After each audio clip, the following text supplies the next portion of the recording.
Okay, hi guys, it's me, Amarijasz. Welcome back to my YouTube channel. In today's video, we're going to be doing a style analysis of the dramatic and wonderful Regina George from Mean Girls. If you're interested, keep watching. Don't forget to like this video, comment down below, and turn on those post notifications. Mean Girls was directed by Mark Waters. The screenplay is based on Patron Rosalind's Wiseman 2002 book, Queen Bees and Wannabes, which demonstrates female high school social cliques, school bullying, and the damaging effects they have on teenagers. The writer, Tina Fey, also drew from her own experience at the Upper Darby High School. The movie was released on April 19, 2004. The budget was $17 million and the box office was $130.1 million. The costume designer was Mary Jane Ford.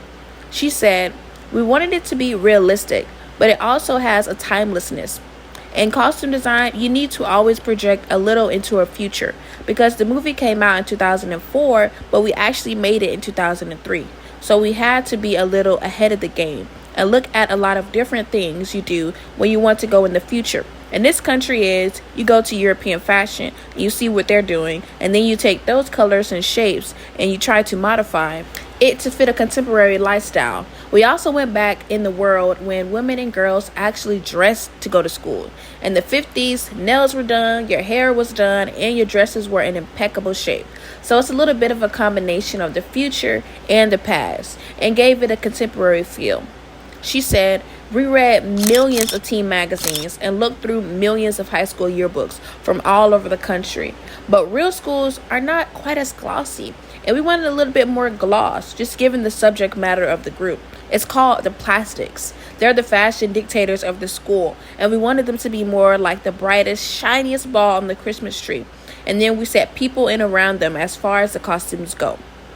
Regina George's character was partly inspired by Alec Baldwin's character in Glengarry Glen Ross, a super alpha manipulative Wall Street hotshot. Regina George is a 16-year-old daughter of Mr. and Mrs. George. With a young sister, Kylie George, played by Rachel Adams, Regina was raised by wealthy parents. Her sense of control and manipulation and superiority may have grown as a result of the way her overly permissive and acquiescent parents raised her.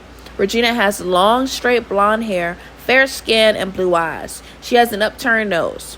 Her outfit in the pink cardigan with a white t-shirt that says a little bit dramatic in pink writing, a light pink miniskirt, and fuchsia pointy-toed heels set the tone of her persona.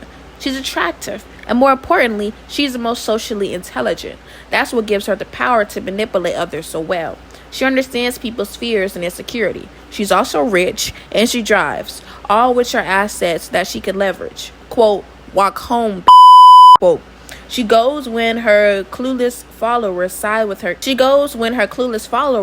Katie instead of her, and attempt to use her arbitrary rules against her rules that she invented to control them and keep them in line. She puts people against each other, manipulating them in their insecurities.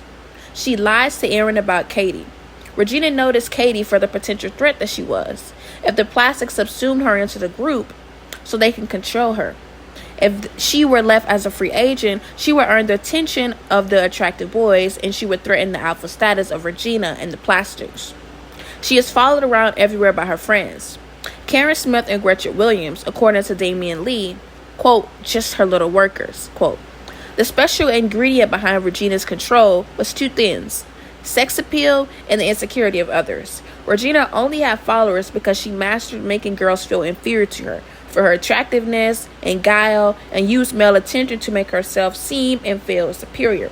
For example, Shane Oman and Aaron Samuels are both used as Regina's toys.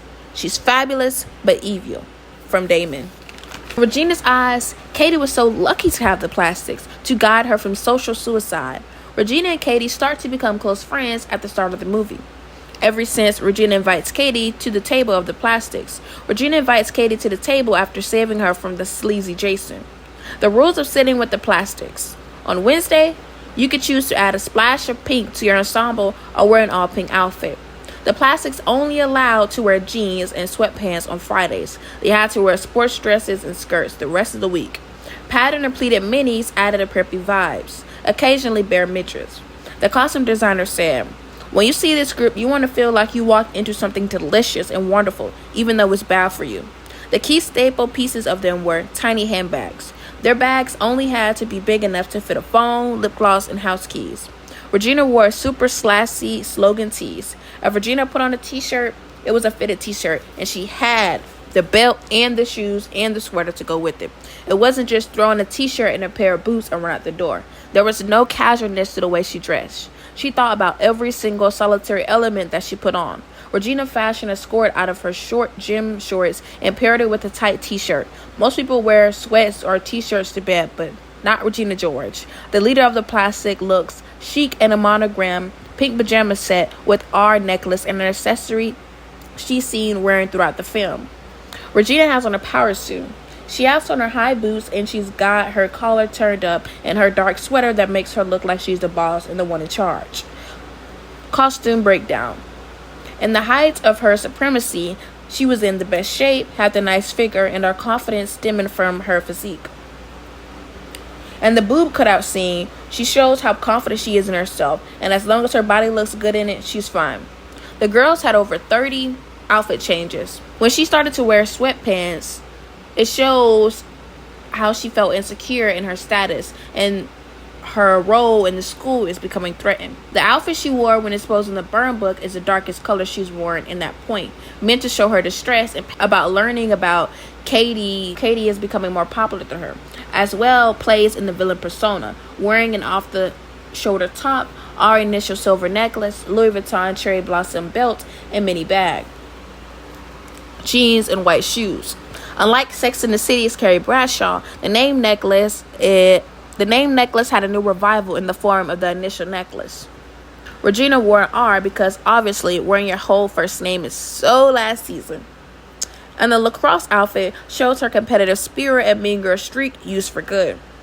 In the ending scene, it's clearly meant to represent her transformation from casual and undramatic, with long sleeve top, with small pink heart on the front, black pants, and a messenger bag, with the silver hoop earrings being a nod to her old self. After all of the movie's commercial success, Mean Girls musical premiered at the National Theater in the Washington, D.C. on October 2017 and opened on Broadway in April 2018 at the August Wilson Theater. It has also inspired designer brand Moa Lola recent collection with models wearing white tank top with purple cutouts and black miniskirt.